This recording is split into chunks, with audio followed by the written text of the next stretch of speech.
కొట్టుకుంటూ తాగి బూతులు మాట్లాడుతూ కొంతమంది ప్రైవేట్ వ్యక్తులు, నేను పోలీసు వాళ్ళని అంటలేను, ప్రైవేట్ వ్యక్తులు కొంతమంది కాంగ్రెస్ పార్టీకి సంబంధించిన వాళ్ళు తాగి బూతులు మాట్లాడుతూ ఆ ఇండ్ల మీద దాడి కూడా చేయడం జరిగింది. అక్కడ ఉన్న మహిళలు, అక్కడ ఉన్న ముసలోళ్ళను భయభ్రాంతులు, పిల్లల్ని భయభ్రాంతులకు గురి చేయడం జరిగింది. వాళ్ళ రేవంత్ రెడ్డి కాంగ్రెస్ పార్టీ ఒకటి గుర్తుపెట్టుకోవాలా, భూమి మీద ఎవడు శాశ్వతంగా ఇక్కడే ఉండడానికి రాలే. నీ పదవి కూడా 5 ఏళ్ళే. అలా మీ ఢిల్లీ వాళ్ళ కోపం వస్తే రేపు ఇల్లుండి తీసి పారేసినా కూడా దిక్కులేదు నీకు.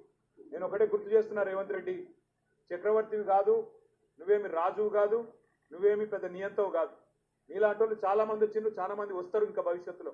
ఒకటి మాత్రం పక్కా, పేదవాళ్లతోని ఎస్సీ ఎస్టీ బీసీలు చిన్న సన్నకారు రైతులు ఉన్న మొత్తం భూమిని నేను గుంజుకుంటా, ఏమన్నా చేస్తా, నేను కొడంగల్ మాత్రం మా అల్లుడికి ఫార్మా కంపెనీ పెట్టిస్తా అంటే ఇది తెలంగాణ సమాజం మాత్రం తప్పకుండా తిరగబడుతుంది.